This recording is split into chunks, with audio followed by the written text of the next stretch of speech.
जाने तमन्ना तो जनूं मेरा अनुशी खान किस नंबर 6। वीडियो में आगे बढ़ने से पहले बस एक रिक्वेस्ट है कि वीडियो को लाइक करें और चैनल को सब्सक्राइब करें। सरदार ने इसकी कलाई पकड़े दरवाज़ा खोले अंदर की तरफ धक्का दिया और ख़ुद दरवाज़ा लॉक करते अरीसे की तरफ बढ़ा। देखिए जरदान, आप मेरे साथ ऐसा नहीं कर सकते, अरीसे ने डर से कांपते हुए दरवाजे की तरफ बढ़ते कहा। सरदार ने फ़ौरन से अरीसे की कलाई अपनी मजबूत गिरफ्त में लेते अपने करीब किया। अभी तक तो मैंने कुछ किया ही नहीं, सरदार ने मुस्कुराते हुए अरीसे की आंखों में आंखें डाले कहा। अरीसे की काली गहरी आंखें इस वक्त रोने और डर की वजह से सुर्खी माइल थीं, जबकि सरदार की चॉकलेट ब्राउन आंखें इस वक्त आग उगल रही थीं। इनमें आज सब फना कर देने के जज्बे देखते अरीसे ने खुद को सरदार से छुड़ाने की कोशिश की। सरदार ने अरीसे की आंखों में ऐसा खोया था कि इसे इर्द गिर्द की कोई होश ही नहीं थी। इसी कैफियत में सरदार ने अरीसे के कंधों पर हाथ रख के अपने करीब किया। इससे पहले कि सरदार अपनी बेखुदी में कोई गुस्ताखी करता, अरीसे के आंसुओं में इजाफे और सर को नफ़े में हिलाने पर होश में आते अरीसे को एकदम खुद से दूर किया तो अरीसे की कमर जोर से दीवार के साथ लगी। तकलीफ और डर से इसके मुंह से चीख निकली। अरीसे की चीख सुनते सरदार दोबारा अरीसे की तरफ बढ़ा। नहीं प्लीज़ जरान, छूना नहीं। अरीसे ने सरदार को अपनी तरफ हाथ बढ़ाते देख हिम्मत करते कहा। नहीं तो डर और खौफ से इससे एक लफ्ज़ भी बोलना मुश्किल हो रहा था। सॉरी अरीसे, सरदार ने अरीसे की हालत देखते कहा। अभी वो बेखुदी में जो करने जा रहा था इसका भी वो हक नहीं रखता था। देखो अरीसे, तुम मेरी बात सुकून से सुन लो। मैं नहीं चाहता कि जितना मेरे अंदर इस वक्त गुस्सा है इसका निशाना तुम बनो। सरदार ने अरीसे का हाथ पकड़े बेड पर बिठाते कहा। मुझे घर जाना है, सरदार के नरम लहजे पर अरीसे ने हिम्मत करते कहा। इसे लग रहा था वो किसी भी वक्त बेहोश होकर गिर जाएगी। तुम्हें लगता मेरी बात सुने बगैर तुम इस कमरे से भी बाहर निकल सकती हो? सरदार ने अरीसे के पास ज़मीन पर घुटनों के बल बैठते कहा। सरदार के बैठते अरीसे खिसक कर दूर हुई। सरदार, ये सब गलत है, अरीसे ने कुछ मिनट्स की खामोशी के बाद कहा। सरदार वैसे ही बैठे किसी गैर मरई नुक्ते पर नज़रें जमा कर बैठा अपने गुस्से को कम करने की कोशिश कर रहा था। अरीसे की बात पर इसने अरीसे की तरफ खामोशी से देखा। सरदार की आंखों में पहली तकलीफ देखकर अरीसे का दिल भी अजीब बोझल सा हुआ। लेकिन आज जो कुछ भी हो रहा था इसके जिम्मेदार भी और सरदार की वो जिद ही थी जिस पर वो आज भी कायम था। देखें सरदार, ज़रूरी तो नहीं ज़िंदगी में हमें हर वो चीज़ मिल जाए जिसे हम चाहें, अरीसे ने सरदार को आहिस्ता आवाज़ में कहा, जबकि सरदार की पोजीशन में अभी भी कोई हरकत नहीं हुई थी। सरदार, हो सकता है मैं बस चुप। अगर तुमने अपनी ज़ुबान से एक बार भी इसका नाम लिया तो अरीसे, ये मेरा तुमसे वादा है, आज की रात इसकी आखिरी रात होगी। सरदार ने अरीसे के मुंह से असफर का नाम भी मुकम्मल नहीं होने दिया और खड़े होते साइड लैंप हाथ मारते गिराते चिल्ला कर कहा। सरदार के चीखने और लैंप के गिरने जो इसके पाँव के पास आकर गिरा था, इसके डर से अरीसे ने अपनी चीख को अपने मुंह पर हाथ रख कर रोका। इसका जिस्म सूखे पत्ते की तरह लरस रहा था और आंसुओं में भी रवानी आई। अरीसे, सोचो, एक मर्द के लिए क्या इससे बदतर सज़ा होती जब इसका इश्क इससे बेवफाई करते किसी और का होने का दावा इसके सामने करे। सरदार ने अपने बालों को अपने दोनों हाथों में जकड़े इतनी ज़ोर से चिल्लाकर कहा कि इसके गले में खराश पड़ गई। अरीसे ने सरदार को ऐसे चिल्लाते देख अपने कानों पर कांपते हाथ रखे। अरीसे ने सरदार को बहुत बार गुस्से में देखा था, लेकिन आज तो वो किसी और ही सरदार से मिल रही थी जिसे देखते वो बहुत खौफ महसूस कर रही थी। इसे ऐसा लग रहा था जैसे वो सरदार को जानती ही ना हो। सरदार, आप मुझे किसी तरह का इल्ज़ाम ना दें, बेवफाई का आगाज़ भी आपने किया, मुझे छोड़कर भी आप गए थे। पूरे 2 साल से आपने हर किस्म का राब्ता ख़त्म कर रखा है और इस दौरान कितनी लड़कियां आपकी ज़िंदगी में आई मुझे अच्छे से पता है। अरीसे ने भी सरदार को भड़के लहजे में कहा, जो मुसलसल इसे इल्ज़ाम दे रहा था। जब आपको किसी पर भरोसा ना हो तो ऐसे ही छोटे छोटे वाक़यात भी लोगों को बेवफाई लगते हैं। सरदार ने तंसिया मुस्कुराते कहा। खैर, ये सब बातें तो हमारी सारी ज़िंदगी भर चलती ही रहेंगी। तुम ये ना समझना मैं तुम्हें इस सब के लिए इतनी आसानी से माफ़ कर दूंगा, जरदान ने बिल्कुल अरीसे के पास बेड पर बैठते कहा। इससे पहले कि अरीसे वहाँ से उठती, जरदान ने अरीसे को खींचकर दोबारा बेड पर बिठाया और अपना मुंह बिल्कुल अरीसे के मुंह के पास ले गया कि इनमें कुछ इंच का फासला रह गया था। अरीसे, मैं जो बोलूँगा ध्यान से सुनना, क्योंकि इसके बाद दोबारा मैं इतने प्यार और सुकून से अपनी बात दोबारा नहीं दोहरा सकता। सरदार ने अरीसे के चांद से मुखड़े को देखते कहा। रोने से इसके रंग और आंखों में घुली सुर्खी जरदान को बहकाने का काम कर रही थी। जरदान बड़ी मुश्किल से खुद पर कंट्रोल कर रहा था, नहीं तो दिल कर रहा था एक बार इसकी आंखों को नरमी से छूकर ज़रूर देखे, जिन्होंने 2 साल से इसकी नींदें हराम की हुई थी। जरदान एक बार फिर अरीसे को देखते खोया था। अरीसे अब जरदान के रवैये से मुसलसल घबराती इधर उधर देख रही थी। जरदान कुछ सेकंड बाद अरीसे ने जरदान को पुकारा तो वो होश में आया। अरीसे, तुम आज ही घर जाते इस शादी से इनकार कर रही हो, जरदान ने अरीसे के पास से उठते अपने बालों में उंगलियां फेरते कहा, जबकि जरदान की बात पर अरीसे का मुंह खुला था। इन्हीं जरदान चाहता था कि वो शादी जो 4 दिन बाद होने वाली है, जिसकी सारी तैयारियां हो चुकी थी, यहाँ तक कि सब रिश्तेदारों में कार्ड तक पहुँच चुके थे, कल इसका मायूं था इसके लिए इनकार करके सारे ख़ानदान की बेइज्जती का सबब बन जाए। अरीसे जरदान की बात पर अभी भी इसे देख रही थी। तो अगर मैं इस शादी से इनकार कर देती हूँ तो यकीनन आप भी अपनी ज़िद छोड़ देंगे, अरीसे ने खोए लहजे में कहा। अरीसे को जरदान का जवाब अच्छे से मालूम था, लेकिन एक हल्की सी उम्मीद पर यह सवाल किया कि शायद इन 2 सालों में अरीसे जरदान शाह के लिए कुछ ख़ास हो गई हो। फ़िलहाल तो ऐसा कुछ नहीं होगा। हाँ, 6 माह बाद ऐसा होना मुमकिन है, जरदान ने मुतमईन लहजे में कहा। तो शादी भी 6 माह बाद ही कर लीजिएगा, अरीसे ने दुखी दिल से कहा।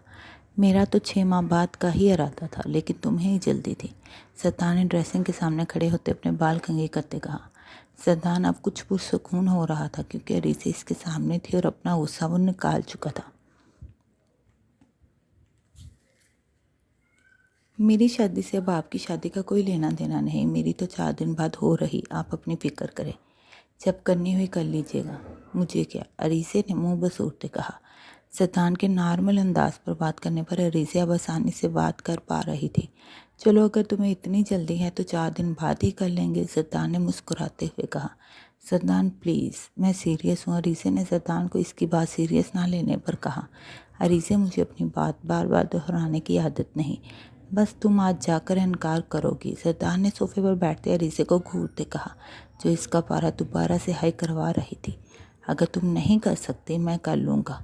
सबसे बात पूछा जाए तुम मेरा साथ दोगी, जब तुमसे पूछा जाए तुम मेरा साथ दोगे, जरदान ने अरीसे को देखते तहम्मुल से कहा। नहीं, मैं कुछ नहीं करूँगी, घर वालों ने मेरी मर्ज़ी से ये सब किया है, मैं अब ऐसा कुछ नहीं करूँगी जिसकी वजह से इन्हें शर्मिंदगी हो, और मैं आपके लिए इनकार क्यों करूँ, आप तो आज भी अपनी ज़िद छोड़ने से मना कर चुके हैं।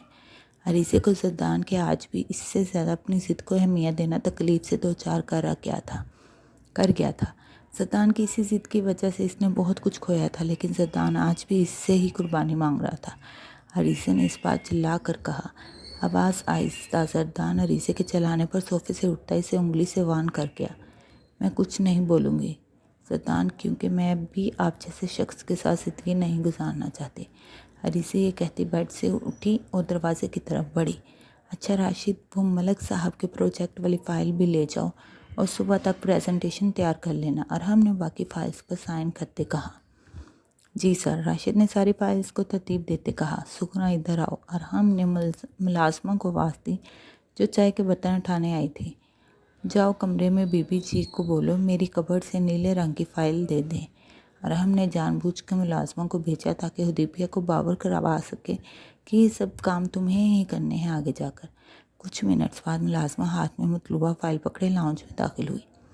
फ़ाइल देखते अरहम का दिल कर रहा था अगर हुदैबिया इसके सामने होती तो इसकी सादतमंदी पर अच्छा सा तोहफ़ा ज़रूर देता। मैनेजर के जाते ही अरहम कमरे में जाकर अपनी बेगम को ज़रूर इसका नाम देने का इरादा रखता था। मैनेजर के जाते ही अरहम ने अपने कदम बेचैनी से कमरे की तरफ बढ़ाए। अरहम दरवाज़ा खोलते जैसे ही अंदर दाखिल हुआ, हुदैबिया से देखते फ़ौरन बेड से खड़ी हुई और दोनों की तरफ बढ़ी और दरवाजे की तरफ बढ़ी। इससे पहले वो अरहम के पास से गुजरती, अरहम ने इसे अपनी तरफ खींचकर अपने सीने में बींच लिया। जबकि अदीबिया का दिल इस अचानक अवताद पर ज़ोर से धड़क रहा था। कुछ देर बाद सुकून से मुझे खुद को महसूस कर लेने दो, नहीं तो अगर मैं अपनी पर आ गया तो किस हद तक चला जाऊंगा मुझे खुद भी नहीं पता। अरहम ने अदीबिया की मुसलसल मजम्मत पर इसके कान में धमकी दी। अदीबिया अरहम की धमकी पर मजम्मत के साथ अपनी सांसें भी रोक गई।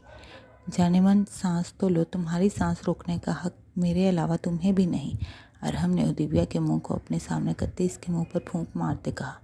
अरहम की बेबाक बात पर अदीबिया कानों की लू तक सुर्ख हुई।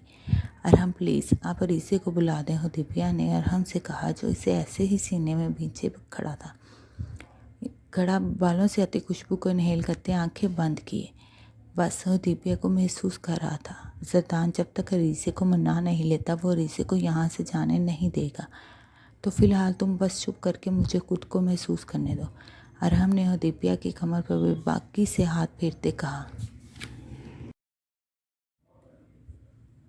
प्लीज़ अरहम, अदीबिया ने अरहम की बेबाक बातों और इसके हाथों की हरकत पर लड़खड़ाते लहजे में कहा। अरहम ने अदीबिया की बात को इग्नोर करते अपने दोनों हाथ इसके गालों पर टिकाए इसके माथे पर हकीकत से बोसा दिया। अरहम के इस अमल पर अदीबिया की आंखों से आंसू निकलकर इसके गालों पर गिरे। अदीबिया इस लम्स के लिए कितना तड़पी थी। अगर अरहम जान जाता तो सारी जिद अना छोड़ता कब का वापस आ जाता। बेगम, अभी तो मैंने ऐसा कुछ भी नहीं किया कि आपने इतने आंसू बेमोल कर दिए हैं। अरहम ने अदीबिया के आंसू अपने होंठों से अकीदत से चुनते शरारत से कहा, जबकि अदीबिया इसकी बात का मतलब समझते अपना सुर्ख चेहरा अरहम के सीने में छुपा गई। अदीबिया के इस स्टाइल पर अरहम का दिल भी जोर से धक धक कर रहा था। अरहम ने अरीसे की गर्दन पर जा बजा अपने होंठों का लमस छोड़ना शुरू किया तो अदीबिया अरहम की बाजू में हल्के हल्के लरसने लगी। अदीबिया को लरसते महसूस करते अरहम ने अपना मुंह इसकी गर्दन से निकाला। अरहम ने अब तक अदीबिया को कमर से मजबूती से पकड़ रखा था, नहीं तो वो अब तक अदीबिया ज़मीन बोस हो चुकी होती। अदीबिया के श्वाएं बखेरते रूप को देखते अरहम मजीद बहका। अदीबिया के चेहरे के एक एक हिस्से को बार बार चूमने लगा। अरहम की नसों का मरकज़ अब अदीबिया के सुर्ख याकूती लब बने, जिन पर इसने लाइट पिंक लिप ग्लॉस लगा रखा था। अरहम ने आहिस्ता से अपने अंगूठे को अदीबिया के होंठों पर फेरते लिप ग्लॉस को साफ किया। तुम्हें क्या ज़रूरत है किसी भी मसनूई आराइश की? अरहम ने अपने माथे को अदीबिया के माथे से हल्के से टकराते भारी आवाज़ में कहा। अदीबिया की नज़रें मुसलसल झुकी हुई और पलकें रस रही थी। अरहम अपने मुंह जोर जज्बों की वजह से बेबस हुआ था। इसने अदीबिया को गौर से देखते एकदम पीछे करते अपने बाजू पर मुंतकिल किया और इससे पहले कि अदीबिया कुछ समझती अरहम अदीबिया के होंठों को अपनी मजबूत गिरफ्त में लेते इसकी सांसें रोक गया। अब अदीबिया इसके कंधों को थामे अरहम के सहारे इसकी बाजुओं में मौजूद थे। अरहम मदहोशी से अदीबिया की सांसों को अपनी सांसों में नहेल करते इसकी सांसें रोक गया। अदीबिया को जब सांस लेने में मसला हुआ तो इसने अरहम के कंधे हिलाकर इसे होश दिलाने की कोशिश की। अरहम ने अपनी सुर्ख आंखों से अदीबिया को गौर कर देखा। इस बार अरहम ने अदीबिया की सांसें खींचने की जगह इसने सांसें इनहेल करना शुरू किया। अदीबिया का रंग सांस रुकने की वजह से और कुछ शर्म की वजह से सुर्ख था। आखिरकार अरहम को अदीबिया पर थोड़ा तरस आया तो इसे छोड़ता अपने सीने से लगाकर इसकी कमर रब करने लगा। अदीबिया अरहम के सीने से लगी गहरे गहरे सांस भर रही थी। अरहम की अपनी सांसें फूली हुई थी। जरदान ने दरवाजे की तरफ बढ़ती अरीसे को कलाई से खींच कर दीवार के साथ लगाया और अपने दोनों हाथ इसके इर्द गिर्द इस तरह जमा दिए कि अब अरीसे चाक कर भी हिल नहीं पा रही थी। अगर वो ज़रा सा जोर और लगाती तो सीधे जरदान के सीने से टकरा जाती। अरीसे, मैं इस मामले को आराम से हल करना चाहता हूँ, लेकिन मुझे लगता तुम सब ये नहीं चाहते। जरदान ने अरीसे पर अपनी आंखें गाड़े कहा, तुम सब मुझे अच्छे से जानते हो। अगर मुझे जिद दिलवाई गई तो मेरा नुकसान तो होता, पर सामने वाले का नुकसान नाकाबिले बर्दाश्त होता है। जरदान ने अरीसे के बिल्कुल पास मुंह करते कहा, जबकि अरीसे मुसलसल बिना हरकत के सांस रोके जरदान को देख रही थी। आप मुझे धमकी दे रहे हैं? अरीसे ने बीकी आंखों से कहा। यानी ऐसा दिन भी आना था जब अरीसे ने जरदान शाह से डरना था। जरदान ने अरीसे के लहजे पर इससे दूर होते सोचा और मिनटों में एक फैसला करते अपना फ़ोन जेब से निकालते कमरे से बाहर निकल गया। जरदान के अचानक कमरे से बाहर जाते अरीसे हैरान और परेशान से दरवाजे को देखती रही। कुछ सेकंड्स बाद वो भी जल्दी से दरवाजे की तरफ बढ़ी और बाहर निकल गई। अरहम ऐसे ही हदीबिया को अपने बाजुओं में लिए सोफे की तरफ बढ़ा और हदीबिया को अपनी गोद में बिठा लिया। अरहम के इस अंदाज पर हदीबिया ने हैरानगी से अरहम को देखा, जिसकी सांसें अभी भी थोड़ी फूली हुई थी। मुझे जाना है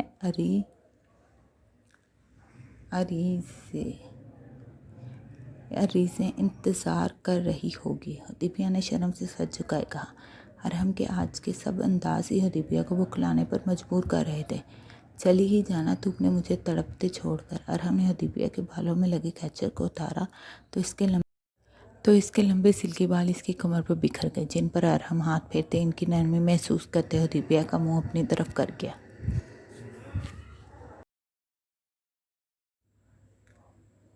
इससे पहले कि अरहम दोबारा हदीबिया की सांसों पर काबिज होता, दरवाजे पर जोर जोर से दस्तक दी गई। दस्तक की आवाज़ सुनते हदीबिया उछलकर अरहम की गोद से खड़ी हुई। अरहम, भाई कोई है? हदीबिया ने जल्दी से अपना कैचर उठाकर बालों में लगाया, जो अरहम ने अभी कुछ सेकंड पहले सोफे पर फेंका था। कैचर लगाते हुए हदीबिया ने अपनी चादर ठीक करनी चाही तो चादर वहीं गिरी हुई थी जहां वो दोनों सोफे पर आने से पहले खड़े थे। हदीबिया का ये सोच कर ही शर्म से बुरा हाल हुआ कि जाने वो कब से ऐसे ही अरहम के सामने खड़ी थी। इससे पहले कि हदीबिया अपनी चादर उठाती, अरहम ने जल्दी से हदीबिया की चादर उठाई और इसके कंधों पर फैलाते गले के पास से इसकी चादर को अपने हाथों में मजबूती से पकड़े अपनी तरफ खींचा। अरहम के इतनी बेदर्दी से इसे अपनी तरफ खींचने पर हदीबिया की आंखों में पानी जमा होना शुरू हुआ। हदीबिया, आज तो बिना मुंह ढांपे आने पर तुम्हें कोई सज़ा नहीं दी, लेकिन अगर आइंदा मैंने तुम्हें ऐसे देखा तो जो सज़ा तुम्हें मिलेगी बर्दाश्त नहीं कर पाओगी, ये याद रखना। अरहम ने एक हाथ से चादर को जोर से पकड़े दूसरे हाथ के अंगूठे से हदीबिया के होंठों को मसलते कहा, जबकि अरहम की इतनी सख्ती पर हदीबिया की आंखों से आंसू फिसल कर गालों पर आ गए। अरहम ने इसी अंगूठे से इन्हें साफ किया। दस्तक देने वाला दोबारा से दस्तक देने लगा और इस बार इसने हाथ नहीं रोका। अरहम ने हदीबिया के होंठों को एक बार जोर से चूमा और दरवाजे की तरफ बढ़ गया, जबकि हदीबिया भी अपनी चादर ठीक से सर पर लेती अपने सुरख गुलाब चेहरे के साथ अरहम के पीछे गई। अरहम ने दरवाज़ा खोला तो सामने अरीज़े थी। हदीबिया, चलो घर चलें। अरीज़े ने हदीबिया का हाथ पकड़े अपने साथ खींचा, जो अरहम के पास ही खड़ी थी। अरीज़े, जरदान कहाँ है? अरहम ने इर्द गिर्द देखते कहा। पता नहीं, शायद वो चले गए हैं। क्या बात हुई तुम्हारी और जरदान भाई की? हदीबिया ने अरीज़े से कहा, जो इसे खींचे दरवाजे की तरफ बढ़ रही थी। रुको अरीज़े, अरहम जरदान को काल मिलाते कहने लगा, जिसका नंबर बिजी जा रहा था। अरहम भाई प्लीज़, मुझे अभी के अभी जाना है यहाँ से। अरीज़े ने रोते हुए अरहम से कहा, गुड़िया तुम अपने भाई के घर हो, तुम्हें परेशान होने की ज़रूरत नहीं। अरीज़े के पैनिक होने पर अरहम ने प्यार से कहा। हदीबिया ने अरीज़े का हाथ मजबूती से थाम रखा था। अरहम भाई, हम अभी जाएंगे क्योंकि मुझे कहीं भी आने जाने के लिए इनकी इजाज़त दरकार नहीं। अरीज़े फिर से हदीबिया को खींचते दरवाजे की तरफ बढ़ी तो सामने ही जरदान दरवाज़ा खोले खड़ा था। माना तुम्हें फ़िलहाल मेरी इजाज़त की ज़रूरत नहीं, लेकिन आज यहाँ से जाने से पहले तुम अपने सारे हकूक़ मेरे नाम करके जाओगे। जिसके बाद तुम किसकी इजाज़त से आया जाया करोगी, मुझे तुम्हें बताने की ज़रूरत नहीं। जरदान ने अरीज़े से कुछ फासले पर खड़े होते कहा, क्या मतलब है आपका? अरीज़े ने ना समझे से जरदान की तरफ देखा। जरदान, ये गलत है, इस तरह बात बहुत बिगड़ जाएगी। अरहम ने जरदान का मतलब समझते फ़ौरन आगे बढ़ते इसके कंधे पर हाथ रखा।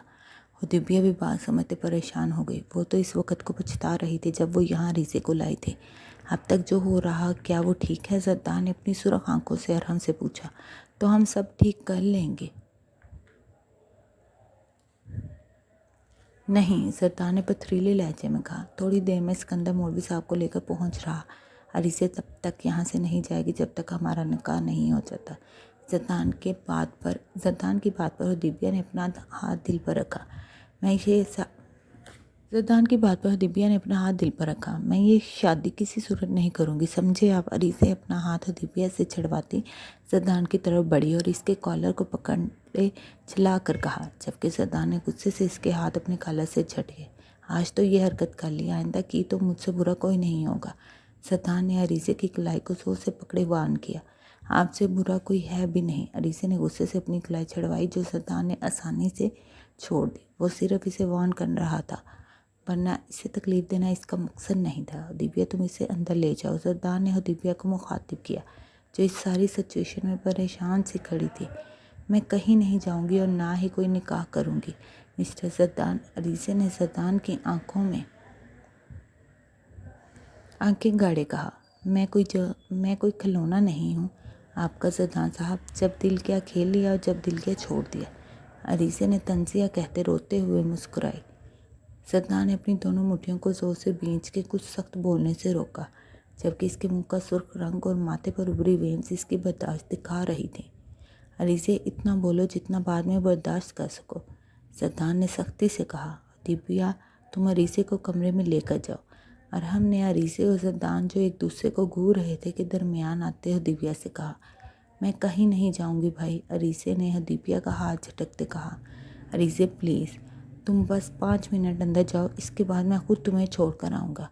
अरहम ने दिव्या के कंधे पर हाथ रख के तसल्ली देते कहा, जबकि अरीसे आंसू भरी आंखों से हाल में सर हिलाती इसी कमरे की तरफ बढ़ गई जहाँ अभी थोड़ी देर पहले दिव्या और अरहम मौजूद थे।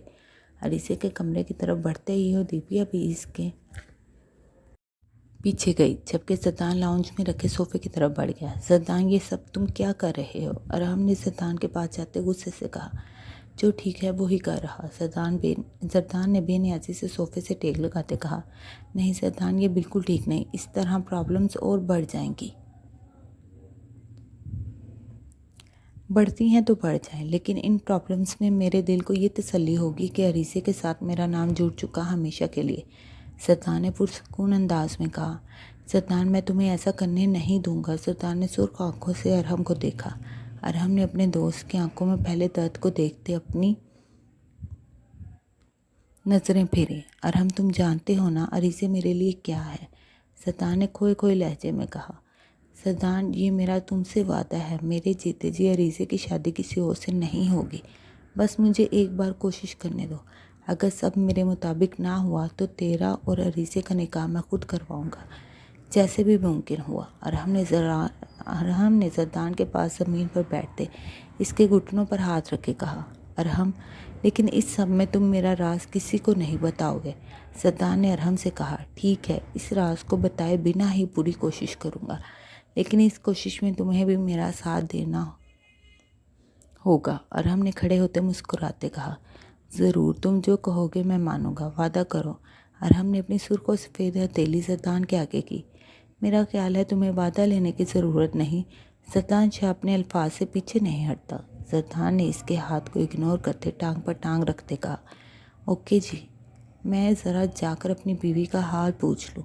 अभी तेरा हाल पूछना बाकी है, मेरे चक्कर में तेरी काफ़ी मौजें हो गई हैं। जरदान ने अरहम की बात पर मसनूई गुस्से से देखा और आंख विंक की। तो भी कुछ कम नहीं, ये और बात है तुझे अभी हक नहीं मिला। अरहम ने भी बेबाकी से हिसाब बराबर करते कहा।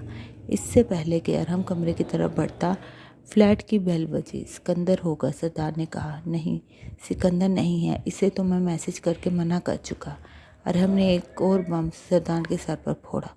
किसी दिन वो मासूम तेरी वजह से मेरे हाथों ज़ाया हो जाएगा। सरदार अरहम से कहता टेरेस की तरफ बढ़ गया। मुलाजमा के दरवाज़ा खोलते ही एक खूबसूरत लड़का, जिसका कद दराज पर खूबसूरत नैनक्श का मालिक, जिस पर ग्रे आंखें, कड़ी नाक, सुर्खी माइल होंठ, इस पर सुर्ख और सफ़ेद चमकती रंगत, इसे एक हैंडसम मर्द के तमाम पैमाने में फिट कर रहा था। इसके साथ इसका शौहर, जो यहाँ गार्ड था, वो भी सर झुकाए खड़ा था, जिसका मतलब था कि वो लड़का इसके मालिक का करीबी था। मुलाजमा के साइड पर होते वो लड़का जल्दी से अंदर बढ़ा। अरहम को सामने देखते ही इसकी तरफ बढ़ा। मेरी बहन कहाँ है? इस हुस्न जमाल के बहकर लड़के ने गुस्से से भड़कते अरहम का कॉलर पकड़े चिल्ला कर कहा, वो अपनी हद में रह। अरहम ने भी जवाबी इसके कॉलर को पकड़े झटका देकर अपनी तरफ खींचते चिल्लाकर कहा, तुम्हारी जुर्रत कैसे हुई मेरी बहन को यहाँ बुलाने की? हज़ार शाह, ये तुम क्या कर रहे हो? जरदान शोर की आवाज़ सुनते लाउंज में आया तो अरहम और इस लड़के को एक दूसरे का कॉलर पकड़े देखकर गुस्से से कहा, जरदान भाई आप यहाँ? हज़ार जरदान को यहाँ देखकर हैरान हुआ।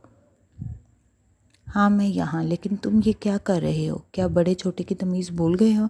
जरदान ने इसे अरहम के कॉलर जो इसके हाथों में था इसकी तरफ इशारा किया, जबकि जरदान के गुस्से से कहने पर इसने फ़ौरन अरहम का कॉलर छोड़ा।